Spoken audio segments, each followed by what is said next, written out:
हम आज एक वचन पढ़ेंगे, निर्गमन 1। बोलो, युद्ध परमेश्वर का है। 8 से पढ़ेंगे। मिस्र में एक नया राजा गद्दी पर बैठा जो यूसुफ को नहीं जानता था। उसने अपनी प्रजा से कहा, देखो, इस्राएली हमसे गिनती और सामर्थ्य में अधिक बढ़ गए हैं, इसलिए आओ हम उनके साथ बुद्धिमानी से बर्ताव करें।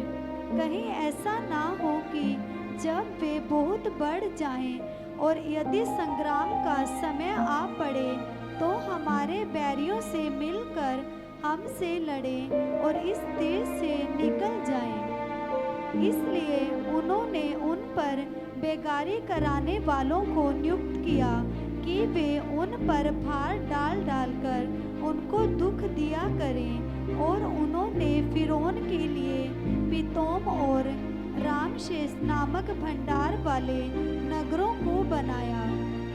पर ज्यों-ज्यों वे उनको दुख देते गए, त्यों-त्यों वे बढ़ते और फैलते चले गए। इसलिए वे इस्राएलियों से अत्यंत डर गए। हालेलुया। हम यहाँ पर इस्राएलियों के विषय में, जिसे जब परमेश्वर ने इब्राहिम को बुलाया और परमेश्वर ने कहा, मैं तुझसे एक बड़ी जाति बनाऊंगा और तेरे संतानें पूरी पृथ्वी पर फैल जाएंगे और जितने आकाशमान में तारे हैं उतना बड़ा मैं तेरा वंश करूंगा। और बाइबल में लिखा है कि जब मिस्र में यूसुफ मिस्र में गया, वो एक गुलाम था, एक कैदी था, लेकिन परमेश्वर का अनुग्रह उसके ऊपर हुआ। हालेलुया। आप किसी को कैदी देख रहे हैं, किसी को गरीब देख रहे हैं, आपको पता नहीं ये गरीब आने वाला प्रधानमंत्री हो सकता है, ये कैदी आने वाला बहुत बड़ा अधिकारी हो सकता है। हालेलुया। क्योंकि बाइबल कहती है परमेश्वर का देखना और मनुष्य का देखना एक सा नहीं है। तो बाइबल में लिखा, जब यूसुफ उस देश में गया, उस पूरी दुनिया में अकाल पड़ गया था और यूसुफ की बुद्धिमानी के कारण मिस्र में अनाज रहा।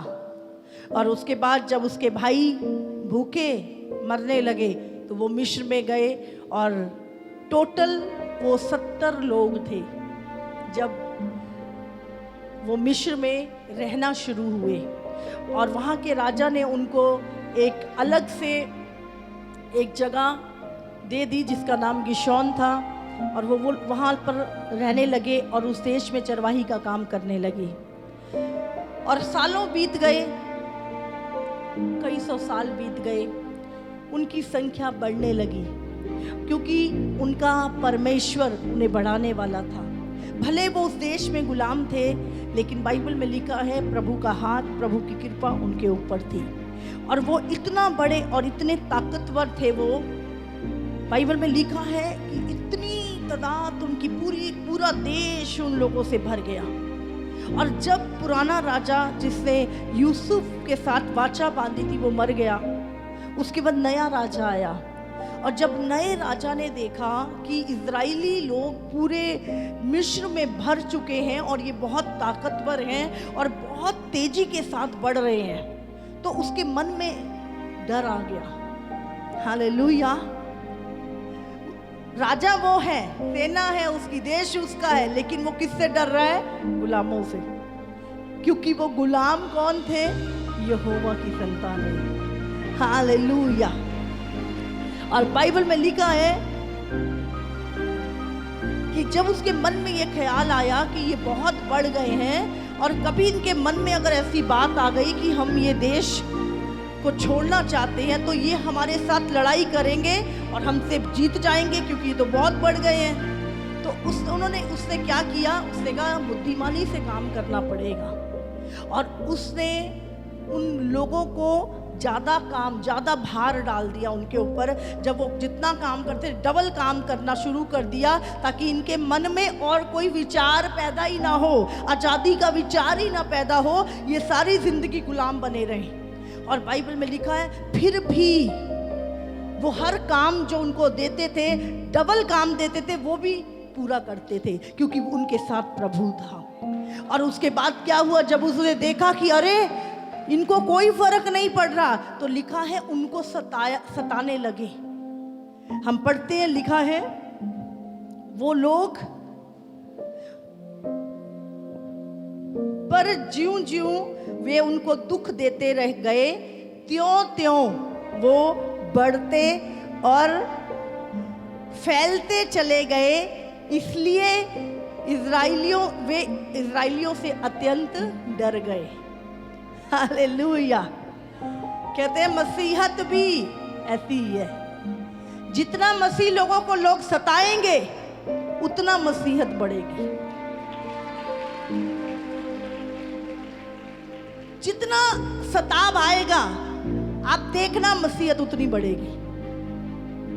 ये कहते हैं, एक बार जवाहरलाल नेहरू ने बोला था, कहते मसीहों को छेड़ो मत, ये बेचारे शांति वाले लोग हैं, ये प्रार्थना दुआ करते हैं, इनको जितना है बैठे रहने दो, इनको मत छेड़ो। अगर इनको छेड़ोगे ये उतना बढ़ेंगे।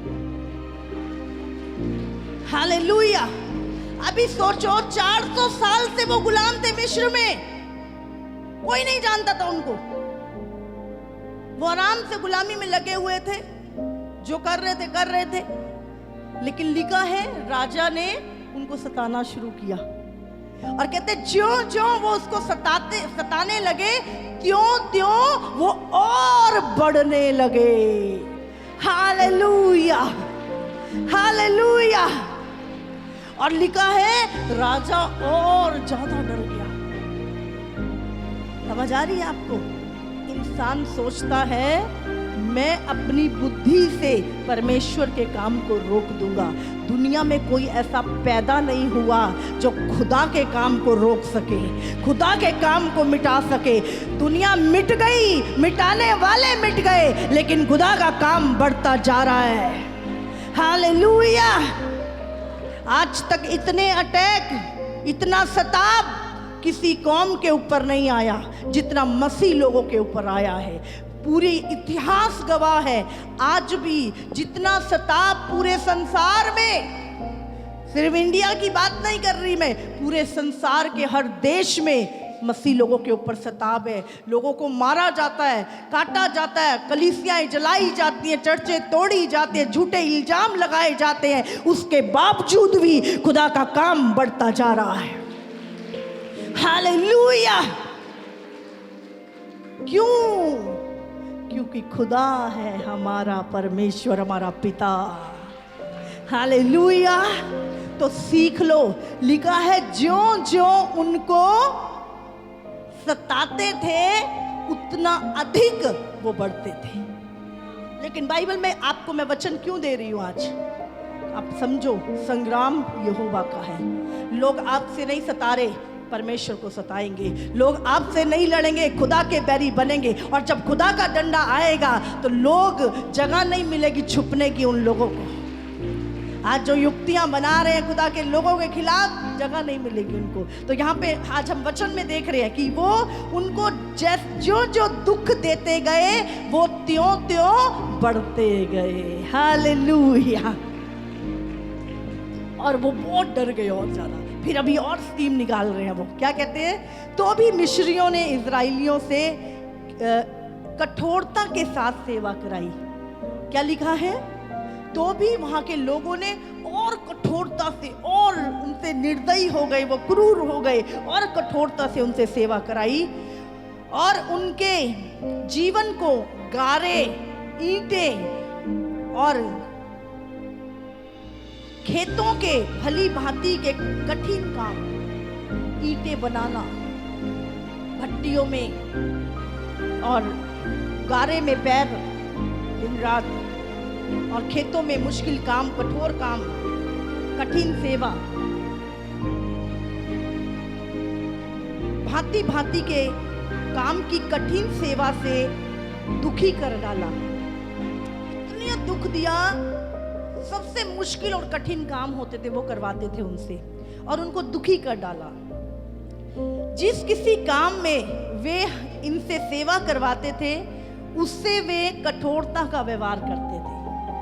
काम भी कठोरता के मुश्किल और व्यवहार भी उनका कठोरता का। पानी नहीं देते थे, खाना नहीं देते थे, मारते थे, कोड़े बरसाते थे जब उनके पर वो काम करवाते थे। और फिर भी वो लोग बढ़ते गए, मजबूत होते गए, क्योंकि खुदा का हाथ उनके ऊपर था। हालेलुया। तो कभी मत समझे अगर दुख आए, प्रॉब्लम आए तो खुदा ने आपको छोड़ दिया, नहीं। आगे पढ़ेंगे, उसका 15 में लिखा है, शिप्रा और पुआ नामक 2 इब्री दाइयों को मिस्र के राजा ने आज्ञा दी। जब अभी क्या है, अब राजा को और कोई नहीं। आप जानते हैं जो क्रूर राजा होते हैं तो वो युक्तियां ढूंढते हैं कि कैसे भले लोगों को नाश किया जाए। जब तुम इब्री स्त्रियों को बच्चा उत्पन्न होने के समय प्रसव के पत्थरों पर बैठी देखो, तब यदि बेटा हो तो उसे मार डालना और बेटी हो तो जीवित रहने देना। अभी यहाँ पर राजा ने क्या हुक्म दिया? 2 दाइयों को बुलाया, जो दाइयाँ इजरायली औरतों के बच्चे जना करती थी, उनको अपने पास बुलाया और कहा, आज से तुम जब जनने जाओ तो उस समय पर अगर तो बेटा पैदा हो, क्योंकि औरत तो दर्द में है, उसे तो पता ही नहीं क्या हो रहा है, जब बेटा पैदा हो तो साथ के साथ उसका गला घोट देना, और अगर बेटी पैदा हो तो उसको जिंदा छोड़ देना, ताकि इजरायली लोग कमजोर हो जाएं। तो उन्होंने, राजा ने क्या, दाइयों को हुक्म दिया कि लड़के हो तो मार दिया करो, लड़कियां हो तो जिंदा कर। देखो कैसी नीच हरकतों पे उतर आते हैं लोग, जब अपनी गंदी सोच को लोग अच्छे लोगों पे काम करने के लिए दे देते हैं। आगे पढ़ेंगे, परंतु वे दाइयां परमेश्वर का भय मानती थी। हालेलुया। और लिखा है, इसलिए मिस्र के राजा की आज्ञा ना मानकर लड़कों को भी जीवित छोड़ देती थी। तब मिस्र के राजा ने उनको बुलवा कर पूछा, तुम जो लड़कों को जीवित छोड़ देती हो तो ऐसा क्यों करती हो? दाइयों ने फिरौन को उत्तर दिया, इब्री स्त्रियां मिस्री स्त्रियों के समान नहीं हैं। वे ऐसी फुर्तीली हैं कि दाइयों के पहुंचने से पहले ही उनको बच्चा उत्पन्न हो जाता है। हालेलुया। क्या लिखा है यहाँ पर? वो दाइयाँ क्या करती थी? प्रभु का भय मानती थी। जो परमेश्वर का भय मानता है वो गलत काम नहीं करेगा कभी भी, चाहे उसको कितना ही ऊपर से प्रेशर आ जाए, कितना ही लोग धमकियां दें, वो गलत काम नहीं करेगा जो खुदा का भय मानता है। हालेलुया। इसीलिए हमें इंसानों का नहीं, परमेश्वर का भय होना चाहिए। हालेलुया। और उनसे राजा पूछता है, वो क्या करती थी? लड़कों को जिंदा छोड़ देती थी। और राजा ने बुलाया, कहते तुम ऐसा क्यों करती हो? तुम लड़के जिंदा छोड़ देती हो इजराइलियों के। उसने कहा, राजा तुम्हारी स्त्रियों की तरह नहीं है, इजरायली स्त्रियां फुर्तीली हैं, हमारे जाने से पहले ही बच्चा जन्म देती हैं। हालेलुया। तो यहाँ पर उन्होंने क्या उन्होंने प्रभु के भय को मान के राजा को उत्तर दिया। इसलिए परमेश्वर ने दाइयों के साथ भलाई की और वे लोग बढ़कर बहुत सामर्थी हो गए। हालेलुया। परमेश्वर ने उन दाइयों के साथ भलाई की। क्यों? क्योंकि उन्होंने बुरे का साथ नहीं दिया, उन्होंने प्रभु का भय मानकर सही किया। और वो बच्चों को हत्या नहीं करती थी, वो बच्चों को छोड़ देती थी। उनके अंदर प्रभु की दया आ गई। और बाइबल में लिखा है, प्रभु ने भी उनकी भलाई की और वो बहुत आशीषित हुई और उनका परिवार बहुत बढ़ गया। इसलिए कि दाइयाँ परमेश्वर का भय मानती थीं। परमेश्वर ने उनके घर बसाए। हालेलुया। समझ रहे? प्रभु ने उनके घर बसाए क्योंकि वो यहोवा का भय मानती थी। तब फिरौन ने अपनी सारी प्रजा के लोगों को आज्ञा दी, इब्रियों के जितने बेटे उत्पन्न हो उन सबों को तुम नील नदी में डाल देना और सब बेटियों को जीवित रखना। हालेलुया। अब राजा क्या है? और कठोर हो गया। पहले उसने मुश्किल काम कराए, फिर उनको सताया, मारा, सब कुछ करके देख लिया, उनके बच्चों को भी हत्या करने के लिए। अब राजा और क्रूर हो गया और राजा ने क्या, अब जब लड़के पैदा हो तो उनको नील नदी में डाल दो, अगर नहीं डालेंगे तो हम उसे मरवा देंगे। उन्होंने कहा दाइयों से कि दाइयों से वहाँ के जो सेना थी उनको बोला इन बच्चों को मरवा दो। हालेलुया। आपको समझ आ रही है? सताव जितना बढ़ेगा, दुष्ट लोगों की क्रूरता जितनी आपके खिलाफ बढ़ेगी, खुदा उतने बड़े काम करेगा। Hallelujah, hallelujah.